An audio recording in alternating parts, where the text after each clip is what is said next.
রুদ্রকে নিয়ে যে যৌথ জীবনের চমৎকার স্বপ্ন দেখেছিলাম, সে স্বপ্ন পোড়া ছাই আমার সর্বাঙ্গে ত্বকের মতো সেঁটে থাকে।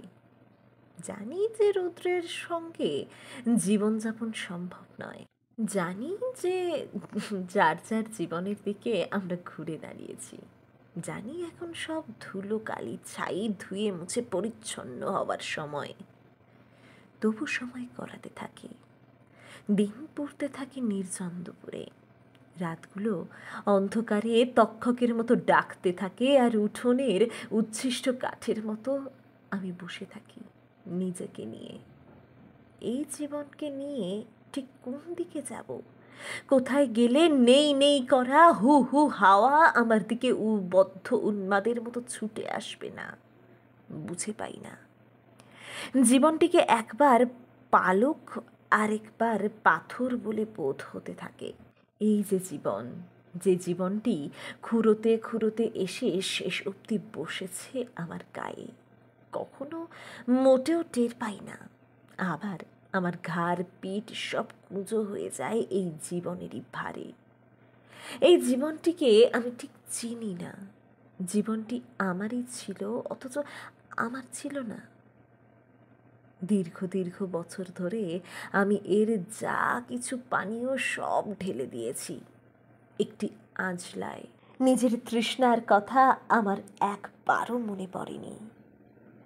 পরে কাতর হয়ে হাত বাড়াতে গিয়ে দেখেছি জলহীন শুষ্ক মরুর মতো পড়ে আছে জীবন। আমারই ঘরায় আমার জন্য কিছু অবশিষ্ট নেই। প্রতিদিন সেই আগের মতো, আবার ঠিক আগের মতনই নয়। ডাক পিয়নের শব্দে দৌড়ে যাই দরজায়। কারো কোনো চিঠির জন্য আমি অপেক্ষা করে নেই জানি, কিন্তু চিঠির ভিড়ে চিঠি খুঁজি, একটি চেনা চিঠি খুঁজি। যে চিঠির শব্দ থেকে একরাশ স্বপ্ন উঠে ঘুমুর পরে নাচে, যে চিঠির শব্দ থেকে রূপলি জল গড়িয়ে নেমে আমাকে স্নান করায়। জানি আগের মতো তার কোনো চিঠি আমি আর কোনো দিন পাবো না। তারপরও ভিতরে গুড়ি মেরে বসে থাকা ইচ্ছেরা অবাধ্য বালিকার মতো হুড়মুড় করে কি করে যেন বেরিয়ে আসে। আসলে এ আমি নই, আমার ভেতরের অন্য কেউ একটি চেনা হাতের লেখা খোঁজে চিঠির খামে। আমি নই, অন্য কেউ। চেনা হাতের লেখার চিঠি না পেয়ে দীর্ঘশ্বাস ফেলে। প্রতিদিন ডাক পিয়নের ফেলে যাওয়া চিঠি হাতে নিয়ে সেই দীর্ঘশ্বাসের শব্দ শুনি আমি। আমার নয়, অন্য কারো। কোথাও কোনো গোপন কুঠুরিতে লুকিয়ে থাকা সেই অন্য কাউকে ঠেলে সরাতে চাই দূরে, পারি না। রুদ্রর চিঠি আমি আর কখনো পাবো না জানি, তবু বারবার ভুলে যাই। প্রতিদিন ভুলে যাই যে পাবো না। ছাইয়ের উপর উপুর হয়ে অপ্রকৃতস্থের মতো খুঁজতে থাকি তিল পরিমাণ স্বপ্ন কোথাও ভুল করে পড়ে আছে কিনা। ফেব্রুয়ারিতে ঢাকার বাংলা একাডেমি প্রাঙ্গণে বইমেলায় প্রতি বিকেলে হাঁটতে হাঁটতে চেনা কবি সাহিত্যিকের সঙ্গে দেখা হয়, কথা হয়। এমনকি কারো কারো সঙ্গে মেলার ভেতর চায়ের দোকানে বসা হয়, আড্ডা হয়। কিন্তু চোখ খুঁজে ফেরে একটি চেনা মুখ, একজোড়া চেনা চোখ। চোখের তৃষ্ণাটি নিয়ে প্রতি রাতে ঘরে ফিরি। তবে একদিন দেখা মেলে তার। আমার ভেতরের আমিটি আমাকে পা পা করে তার দিকে এগিয়ে নেয়। ইচ্ছা করে বলি, তুমি কি ভালো আছো? যদি ভালো আছো, কি করে ভালো আছো? আমি তো ভালো থাকতে পারি না। এই যে আনন্দ করছো, কি করে করছো? আমি তো পারি না, দীর্ঘ দীর্ঘ দিন পারি না। কোনো কথা না বলে তাকে দেখি, বন্ধু বেষ্টিত রুদ্রকে অপলক চোখে দেখি। ইচ্ছা করে বেষ্টন ভেদ করে রুদ্রর সামনে গিয়ে দাঁড়াই, হাত ধরে তাকে নিয়ে আসি সেই আগের মতো দুজন পাশাপাশি হাঁটি মেলার মাঠে। ইচ্ছেগুলো নারী চারি, ইচ্ছেগুলোর সঙ্গে কানামাছি ভোঁ ভোঁ খেলি। ইচ্ছের চোখে কালো রুমাল বেঁধে দিয়ে দৌড়ে পালাই। জিতে গেছি ভেবে অট্ট হাসি হাসি। আমার হাসি নিজের কানে শুনি কান্নার মতো শোনাচ্ছে। রুদ্রর নতুন কবিতার বই বেরিয়েছে, তার আনন্দ আমি কেবল দূর থেকে অনুভব করি। দিয়েছি সকল আকাশ। তার নতুন বইটি কিনে যখন বাড়িয়ে দিয়েছি তার দিকে অটোগ্রাফ নিতে, রুদ্র কিছুক্ষণ ঠান্ডা চোখে আমাকে দেখে প্রথম পাতায় লেখে, যে কোনো কাউকে। হ্যাঁ, আমি এখন রুদ্রর কাছে যে কোনো কেউ। বইটি হাতে নিয়ে বিমূঢ় দাঁড়িয়ে থাকা আমার উপর ইচ্ছেগুলো বাঁদরের মতো লাফাতে থাকে, ছিঁড়তে থাকে আমাকে। রুদ্র কি জানে কি ভীষণ রকম আমি চাইছি যেন সে আমাকে একবার জিজ্ঞাসা করে কেমন আছি আমি, কবে এসেছি ঢাকায়, কতদিন থাকবো। চেনা মানুষগুলো সকলেই তো আমাকে জিজ্ঞাসা করছে। রুদ্র কি আমার কম চেনা ছিল? কি করে এমন নিষ্প্রিয় হতে পারে সে? কেউ কি এত শীঘ্র ভুলে যেতে পারে তার সবচেয়ে আপন মানুষটিকে? প্রশ্নগুলো আমার ইচ্ছেগুলোর কাঁধে সওয়ার হয়ে উৎসব মুখর মেলা ছেড়ে আমার সঙ্গে বাড়ি ফেরি। মেলার শেষ দিকে রুদ্রর সঙ্গে কথা হয়, চা খাওয়া হয় মুখোমুখি বসে। জিজ্ঞেস করি পায়ের কথা। বলে আগের চেয়ে কম দূরত্ব সে ডিঙোতে পারছে এখন। সিগারেট ছেড়েছ? হেসে বলে, ও ছাড়া যাবে না। আর কিছু ছেড়েছে কি না জিজ্ঞাসা করি না, আমার শুনতে ভয় হয় যে বাকি নেশাগুলোও তার পক্ষে ত্যাগ করা সম্ভব নয়। রুদ্র অনেকক্ষণ আমার চোখের দিকে গভীর করে তাকিয়ে থেকে ভারী কণ্ঠে বলে, চল ঝিনেদা চল, কাল ভোরবেলা। আমি যাব কি না, যেতে চাই কি না কোনো জানতে চাওয়া নয়, তার যেন দাবি আছে আমার উপর। সেই রকম দাবিতেই বলে, যেন রুদ্র জানেই যে আমি যাব। একবার স্পর্শ করলেই কেঁদে উঠব অবুঝ বালিকা। কাল ময়মনসিংহে ফেরার কথা আমার, আর হঠাৎ কি না ঝিনাইদহ যাওয়ার প্রস্তাব। ঝিনাইদহে কবিতার অনুষ্ঠান হচ্ছে, ওখানে আরও কিছু কবি যাচ্ছেন।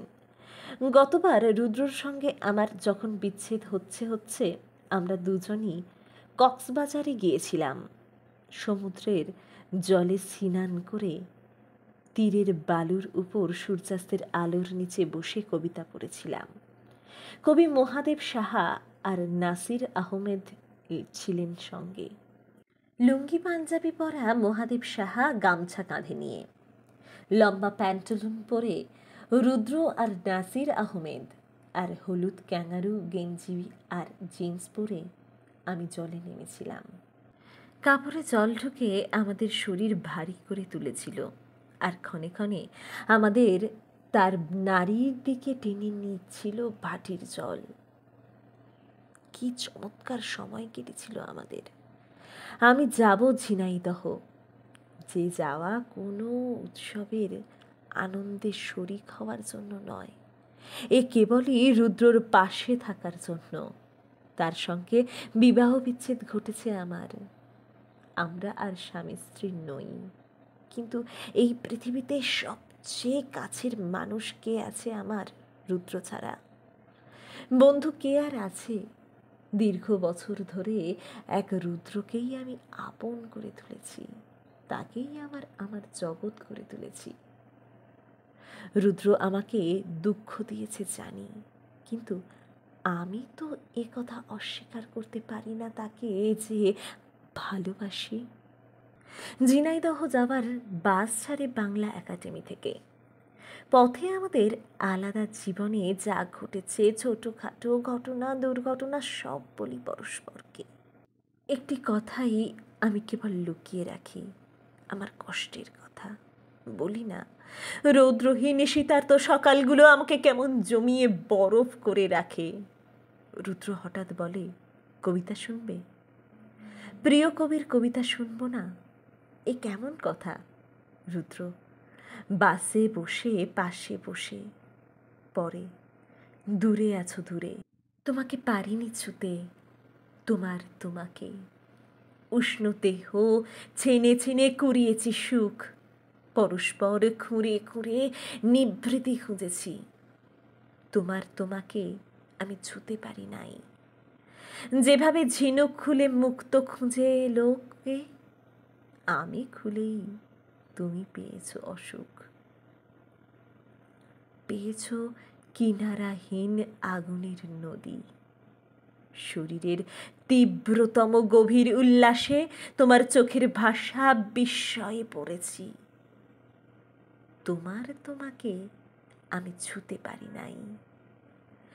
জীবনের পরে রাখা বিশ্বাসের হাত কখন শিথিল হয়ে ঝরে গেছে লতা, কখন হৃদয়ে ফেলে হৃৎপিণ্ড ছুঁয়ে বসে আছি উদাসীন আনন্দ মেলায়। তোমাকে পারিনি ছুঁতে, আমার তোমাকে খ্যাপাটে গ্রীবাজ যেন নীল পটভূমি, তছনছ করে গেছি শান্ত আকাশে। অঝোর বৃষ্টিতে আমি ভিজিয়েছি হিয়া, তোমাকে আজও ছুতে পারি নাই।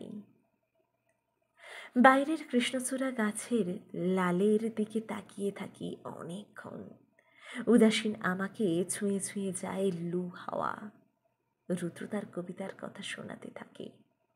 ইদানিং সে দু হাতে লিখছে, প্রচুর রাজনৈতিক কবিতা, পাশাপাশি একটি কাব্য নাটকও।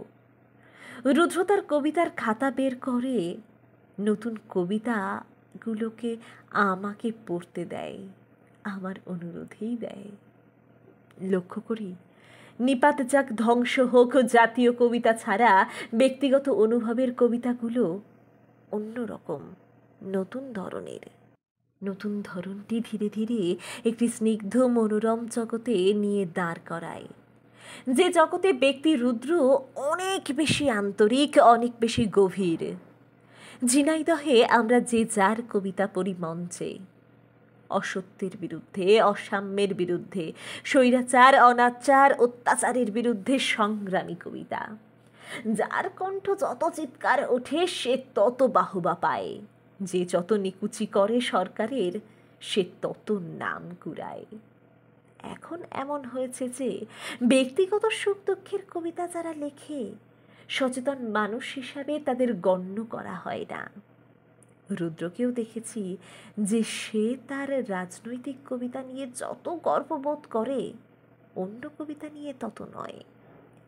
এমন দৈশিক সামাজিক দুঃসময়ে ব্যক্তিক ক্ষুদ্রতা থেকে বেরিয়ে বিশাল আকাশের নিচে মানববন্ধন রচনা করতে হয়, সম্মিলিত স্বপ্নের গান গাইতে হয়। কবিরা সমাজের বাইরে কোনো আলাদা জীব নয়। অসুস্থ সমাজকে সুস্থ করার দায়িত্ব কবিদেরও। কবিরা এদেশে খুব জনপ্রিয়, শত শত লোকের ভিড় হয় কবিতা অনুষ্ঠানে। মানুষকে সংগ্রামে উদ্বুদ্ধ করার দায়িত্ব কবিরা নিয়েছে, রুদ্রও নিয়েছে। স্বৈরাচারী শাসকের বিরুদ্ধে কয়েকটি আগুন আগুন কবিতা পড়ে আসর মাত করে। এমন দীপ্ত যার কণ্ঠস্বর, এমন যার ক্ষমতা কেবল শব্দগুচ্ছ দিয়ে একটি জ্বলন্ত আগ্নেয়গিরি বানিয়ে ফেলার শীতলতা তাকে কি ভীষণ আবৃত করে রাখে। মঞ্চ থেকে নেমে ধীরে থেমে থেমে হেঁটে রুদ্র পিছিয়ে পড়ে। যখন সবাই মিলে আমরা যাচ্ছি কোথাও, অল্প দূর হেঁটেই পায়ের যন্ত্রণা তাকে বারবারই দাঁড় করিয়ে দিলে কাঁধখানা বাড়িয়ে দিই যেন তা ভর দিয়ে দাঁড়ায়। বড় অসহায় দেখতে লাগে রুদ্রকে। ইচ্ছে করে তার অসুখগুলো এক ফুঁয়ে ভালো করে দিই। ইচ্ছে করে হাত ধরে দাঁড়িয়ে যাই, দুটো উদ্দাম উজ্জ্বল উষ্ণ হৃদয় সবার আগে সামনে। ইচ্ছেগুলো দলিত হতে থাকে অগ্রগামীদের জুতোর তলে। ঝিনাইদহের সাংস্কৃতিক সংগঠনের কর্তার বাড়িতে তখন কবি আসাদ চৌধুরী অসংখ্য গুণগ্রাহী নিয়ে বসে গেছেন আলোচনায়। আলোচনা আজকাল একটি, এরশাদ। এরশাদের পতন কি করে ঘটানো যায়? রাজনৈতিক দলগুলোর এরশাদ বিরোধী আন্দোলন সঠিক হচ্ছে কিনা, হাসিনা খালেদা কারো কোথাও কোনো ভুল হচ্ছে কি হচ্ছে না, এসব নিয়ে সূক্ষ্ম বিশ্লেষণ। আলোচনায় অংশ নিতে রুদ্রর আগ্রহ উপচে পড়ে। আমার আগ্রহ হলেও অংশগ্রহণ সম্ভব নয় জানি। আমার মুখে কঠিন কঠিন রাজনৈতিক শব্দ খুব কম আসে, বিশ্লেষণেও আমি খুব কাঁচা। আর্থসামাজিক শব্দটির মানে বুঝতেই আমার অনেক দিন লেগেছে। আমি খুব সহজ করে যে জিনিসটি বুঝি তা হলো, একটি সুস্থ এবং সুন্দর পরিবেশ তৈরি করতে হলে সবার জন্য অন্ন, বস্ত্র, বাসস্থান, সবার জন্য শিক্ষা, স্বাস্থ্যের ব্যবস্থা করা উচিত। নারী পুরুষের সমান অধিকার, সম্পদের সুষম বন্টন নিশ্চিত করা উচিত। অন্ধত্ব, গোঁড়ামি, হিংস্রতা, নৃশংসতা থেকে সমাজকে মুক্ত করা উচিত। এই উচিত কাজগুলোর জন্য দক্ষ এবং সৎ নেতৃত্ব প্রয়োজন। কিন্তু কার পক্ষে সম্ভব নেতৃত্ব দেওয়া? কেউ বলছে হাসিনা, কেউ খালেদা। যে যার বিশ্বাসের পক্ষে নানা রকম যুক্তি দাঁড় করছে। তবে একটি আশার কথা এই, হাসিনা খালেদা দুজনে হাতে হাত রেখে শুরু করেছেন ইসরাত বিরোধী আন্দোলন।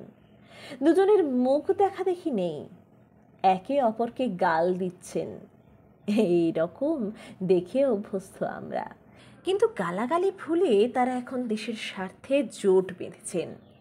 অবশ্য এই জোট বাঁধার পেছনে তাদের নিজেদের যত কৃতিত্ব, তার চেয়ে বেশি কৃতিত্ব বুদ্ধিজীবীদের। গণতন্ত্রের পক্ষের বুদ্ধিজীবীরা দুই নেত্রীকে জোট বাঁধার জন্য প্রেরণা, পরামর্শ, যা কিছু দরকার দিয়েছেন। কেউ ভুগছে, কেউ ভোগ করছে, কারো কিছু নেই, কারো অঢেল। এসব দেখতে দেখতে যদিও গা সওয়া হয়ে গেছে, তবু একটি স্বপ্ন এসে ভর করে আমার চোখে। অন্যায় আর বৈষম্যহীন একটি সমাজের স্বপ্ন, আয়ু অবধি জীবনের নিশ্চয়তা। কেবল কিছু মানুষের জন্য নয়, সবার জন্য। ঝিনাইদহে রাত গভীর হতে থাকে আশায়, হতাশায়, স্বপ্নে, দুঃস্বপ্নে। রাত্রে অতিথিদের ঘুমাবার আয়োজন হচ্ছে যখন, আমার আর রুদ্রর জন্য আলাদা দুটি ঘরের ব্যবস্থা করা হলো। কারণ অতিথিদের একজন বাড়ির কর্তার কানে কানে আমাদের বিয়ে বিচ্ছেদের খবরটি পৌঁছে দিয়েছেন। রুদ্র আর আমি দুজনেই আলাদা ঘরের প্রস্তাব সবিনয় প্রত্যাখ্যান করে এক বিছানায় ঘুমোই। অনেক অনেক দিন পর রুদ্র আমাকে স্পর্শ করে গভীর করে। অনেক অনেক দিন পর রুদ্র আমাকে চুম খায়। অনেক অনেক দিন পর দুজনের শরীর একটি বিন্দুতে এসে মেশে। একবারও আমার মনে হয় না রুদ্র কোনো পর পুরুষ। মনে হয় না যে আমরা এখনো পরস্পরের অনাত্মীয় কেউ, অবন্ধু কোনো। পরদিন ঝিনাইদহে সকাল হয়। লোকে অদ্ভুত চোখে তাকিয়ে থাকে আমার দিকে। কি করে পরপুরুষের সঙ্গে এক ঘরে ঘুমোতে রুদ্র না হোক? আমার দ্বিধা হলো না, আমার হয়নি। যে পাপবোধের কথা অন্যেরা ভাবে, সেই পাপবোধের লেশ মাত্র আমার মধ্যে নেই। কারো ভ্রুকুঞ্চন আমাকে স্পর্শ করে না। আমি রুদ্রকে কাগজে পত্রে ত্যাগ করেছি তা ঠিক, তবে কোনো পুরুষকে যদি আমার সবচেয়ে কাছের বলে মনে হয়, সবচেয়ে আপন বলে মনে হয়, সে রুদ্র। এর মধ্যে এক বিন্দু কৃত্রিমতা নেই, এক ফোঁটা মিথ্যে নেই। ভালোবাসি এক রুদ্রকেই, যতই তার বিরুদ্ধে আমার অভিযোগ থাকুক না কেন। এই ভালোবাসার বোধটি আমি খুব গোপনে গোপনে লালন করি। এই বোধটি আমার একটি হাত নিয়ে রাখে রুদ্রর উষ্ণ কৃষ্ণ হাতে।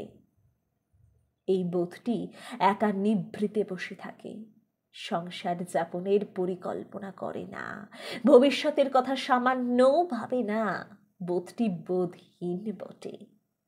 ঢাকার পথে দুজন যখন কবিতার গল্পে ডুবে যাই, কবিতার দুটি একটি বাক্য পরস্পরকে শোনাচ্ছি, রুদ্র অনেকদিন আগের লেখা একটি কবিতা মুখস্থ বলতে থাকে। তার মনে হয় তার সময়গুলো আসলেই পচে গলে যাচ্ছে। খুলে নাও এই সব পোশাক আমার, কৃত্রিমতা মাংসের ওপরে এই ত্বক, এই সৌন্দর্য মোরক। খুলে নাও দিনের শরীর থেকে রৌদ্রের ভূমিকা। গলা পিচের মতো গলে যাচ্ছে মুহূর্ত সময়, গলে যাচ্ছে নারী আর শিশুদের অনাবিল বোধ, মানুষের মৌলিক বিশ্বাস, গলে যাচ্ছে ভালোবাসা। আমি ফেরাতে পারি না সভ্যতার অবিরল ক্ষতি, আত্মরমণের ক্লেদ, জলে ভাসা পুষ্পের সংসার, শিশুর মরক। আমি ফেরাতে পারি না মহামারী, ভ্রূণ হত্যা, অন্ধকারে জল জলে হননের হাত। ক্ষমাহীন অক্ষমতা জমে জমে পাহাড় হয়েছে, পাহাড়ের পাদদেশে সোনা রং আলস্যের ধান। আর কিছু দলছুট পরাজিত বিবর্ণ মারিচ, টুকরো টুকরো করে ছিঁড়ে ফেলো আমার চেতন। বিশ্বাসের স্থির শরীরে চাবুকে রক্তাক্ত কর। ক্ষুধার্ত সিংহের মুখে ছুঁড়ে দাও আমার আত্মাকে। মানুষের মৌলিক মুখোশ আমি খুলতে পারি না, শুধু পুড়ে যেতে পারি।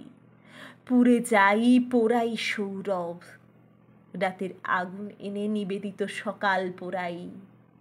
পা পা করে একটি কষ্ট উঠে আসছে আমার দিকে, স্পষ্ট দেখি। ঝাঁক বেঁধে বিষণ্ণতাও আসে। কষ্টকে দূর ছাই হাতে সরিয়ে রুদ্র শিমুল নামের একটি মেয়ের কথা বলে। মেয়েটিকে সে গত বছরই প্রথম দেখে মেলায়। মেয়েটিকে নিয়ে অনেকগুলো কবিতা লিখেছে। কীরকম কবিতা? আমারও ইচ্ছে করে বৈশাখের ঝড়ের সন্ধ্যায় অন্য কোনো তরুণীর হাত ধরে সুদূরে হারাই। বৃষ্টি ও বাতাসে মেলি যুগল ডানার স্বপ্ন। আমারও ইচ্ছে করে ফুটে থাকি অসংখ্য শিমুল। তারপর দুপুরের রোদে পোড়া চিবুকের উদাসীন তিল ছুঁয়ে দিতে ইচ্ছে করে ভালোবাসা, নীল চোখ, চাঁদের শরীর। আমারও ইচ্ছে করে আঙুলে জড়াই মিহি স্মৃতি। স্বপ্নের কপাল থেকে ঝরে পড়া চুলগুলো আলতো সরাই। আর কি কি ইচ্ছে করে? ইচ্ছে করে নগরের নিয়ন্ত্রিত পথে সমস্ত নিষেধ মানা ছুঁড়ে ফেলে দিয়ে সড়কের মাঝখানে বেয়ে হেঁটে যাই। আমারও ইচ্ছে হয় কাঁদি। এ তো সুখের কথা, এতে কাঁদার কি হলো? আর কি কি ইচ্ছে করে? ইচ্ছে করে নগরের নিয়ন্ত্রিত পথে সমস্ত নিষেধ মানা ছুঁড়ে ফেলে দিয়ে সড়কের মাঝখান বেয়ে হেঁটে যাই। আমারও ইচ্ছে হয় কাঁদি। এ তো সুখের কথা, এতে কাঁদার কি হলো? কাঁদবে কেন? রুদ্র হেসে বলে, আরে শোনোই না। আমিও হাসি বলতে বলতে, আরে বলোই না। আমারও ইচ্ছে করে খুলে দিই হাত করা বাঁধা হাত, চক্রান্তের খল বুকে কামড় বসাই। আমারও ইচ্ছে করে টুকরো টুকরো করে কেটে ফেলি তোমার শরীর। ছি ছি, এমন কসাইয়ের মতো কথা বলছো কেন? কার শরীর টুকরো টুকরো করতে ইচ্ছে হয় তোমার? আমার বঙ্কিম চাহনি বঙ্কিম ওষ্ঠে এসে সরস হতে না হতেই রুদ্র বলে, দৃশ্যকাব্যগুলো পড়েছ? শিমুলকে নিয়ে লেখা। আমি তোমার নাম জানি না, দেখলে চিনি। এখন আমি কোথায় গিয়ে খুঁজবো তোমায়? খুঁজতে খুঁজতে কোথায় যাব? সিরামিকের গাছগাছালি, ইটের ঝাউবনের ভিতর কোথায় আমি খুঁজবো তোমায়? কোথায় তোমার সৌম্য সকাল, শান্ত দুপুর? কোথায় তোমার মুখর বিকেল, একাকী রাত? খুঁজব কোথায়? ঝরা পাতায় সাজানো ঘাস সন্ধ্যাবেলায় কোথায় খুঁজব?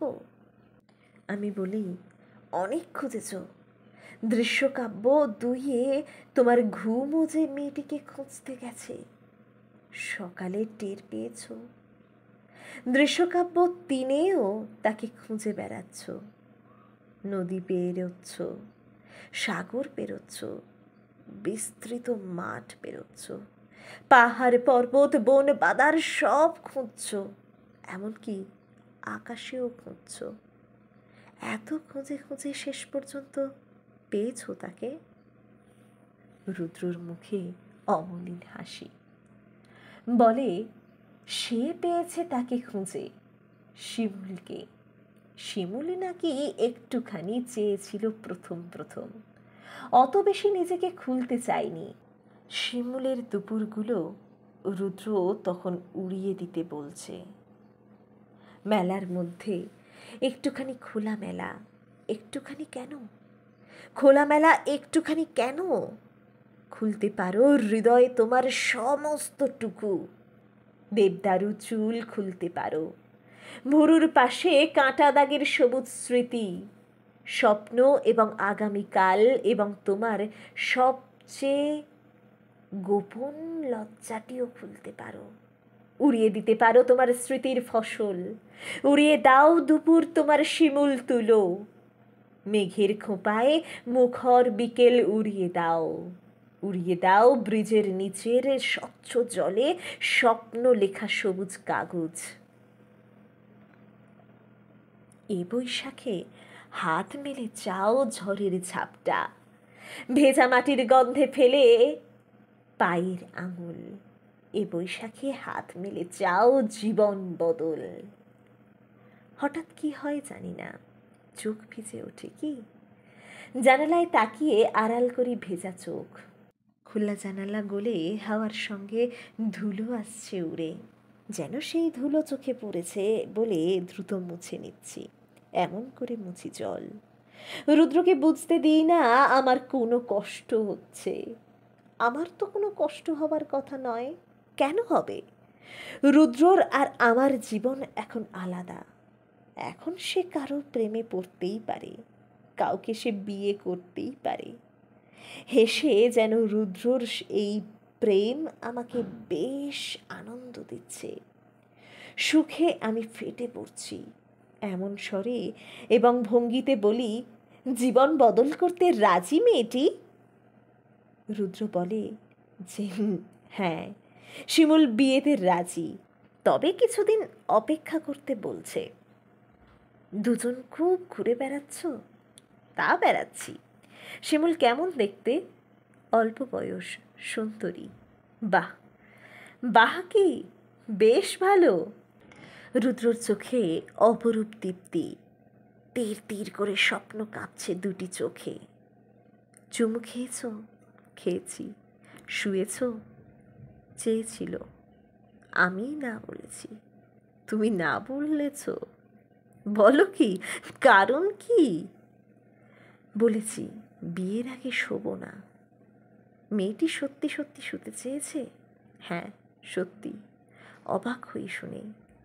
বাঙালি মেয়ে বিয়ের আগে আগ বাড়িয়ে যৌন সম্পর্ক করতে চায় প্রেমিকের সঙ্গে, এমন শুনিনি। তারপর? তারপর কি? শিমুলকে সত্যিই ভালোবাসো? রুদ্র তাকায় আমার চোখে। চোখে ফুটে আসছে অসংখ্য শিমুল। চোখ সরিয়ে নিয়ে জানালায় বাইরে ফুটে থাকা কৃষ্ণচূড়া দেখতে দেখতে কি জানি কোথাও সে শিমুল খুঁজছে কিনা। সুখ সুখ গলায় বলি, বাসি। ঠিক ঠিক। কেন জিজ্ঞেস করলে? রুদ্র জিজ্ঞেস করে। আমি জানালার ওপারে ফসল উঠে যাওয়া নিঃস্ব ক্ষেতের দিকে তাকিয়ে বলি, না এমনি। রুদ্রকে হঠাৎ করে খুব দূরের মানুষ বলে মনে হয়। বন্ধু সে আমার, কিন্তু যেন কাছের কোনো বন্ধু নয়। আপন সে আমার, কিন্তু তত যেন আপন নয়। গভীর রাত্রে ঢাকা পৌঁছলে রুদ্র তার বাড়িতে নিয়ে যায় বাকি রাতটুকু কাটাতে। ইন্দিরা রোডে রুদ্র একটি নতুন বাড়ি ভাড়া নিয়েছে। দোতলায় রুদ্রর পেছনে পেছনে উঠে সোজা তার ঘরে ঢুকি। অচেনা ঘর, অচেনা ঘরটি অচেনা রকম করে সাজানো। তবে আমাদের সেই আগের বিছানাটিই আছে। বিছানায় আগের চাদর, আগের নীল মশারি, সব চেনা, কিন্তু কোথায় যেন খুব অচেনা কিছু। বাকি রাতটুকু ঘুমন্ত রুদ্রর পাশে নির্ঘুম কাটাই। রুদ্রর সঙ্গে শরীরের সম্পর্ক অনেকের ছিল, ওদের সঙ্গে মনের সম্পর্ক কখনো হয়নি। সব সময় সে বলেছে ওদের কাউকে সে ভালোবাসে না। এখন কি নির্দ্বিধায় রুদ্র বলে কাউকে সে ভালোবাসে। কি অবলীলায় তার ভালোবাসার গল্প আমাকে শোনায় সে। আলো অন্ধকারে ঢেকে থাকা ঘরটিকে আবার দেখি। এই ঘরে নিশ্চয়ই শিমুল এসে বসে। শিমুলের চোখের দিকে রুদ্র তার ভালোবাসায় কাঁপা চোখ দুটো রাখে। সকাল হলে শুয়ে থাকা রুদ্রর পাশে বসে কপালে দুটো চুমু খেয়ে ঘন চুলগুলোয় আঙুলের আদর ভুলিয়ে বলি, ভালো থেকো। রুদ্র মাথা নাড়ে, সে ভালো থাকবে। বলে, তুমিও ভালো থেকো। রুদ্রকে বিছানায় রেখেই আমি যাই বলে বেরিয়ে যাই। আমার তো যাওয়ারই কথা ছিল। রাস্তায় বেরিয়ে একটি রিকশার জন্য হাঁটতে থাকি। ভোরের স্নিগ্ধ হাওয়া আমাকে স্পর্শ করছে, অথচ মনে হচ্ছে বৈশাখী কালো ঝড় আমার ভেতরের সব কিছু ওলট পালট করে দিচ্ছে, সব কিছু ভেঙে দিচ্ছে। আমার যা ছিল নিঃস্ব করে দিচ্ছে আমাকে। বড় একা লাগে, কি জানি কেন বড় একা লাগে। মনে হয় রাস্তায় একটি প্রাণী নেই, আমি একা হেঁটে যাচ্ছি কোথাও। কোথায় যাচ্ছি তা জানি না, কেবল হাঁটছি। পেছনে দৌড়াচ্ছে স্মৃতি, ঝাঁক ঝাঁক স্মৃতি। ময়মনসিংহের সেই দিনগুলো দৌড়চ্ছে।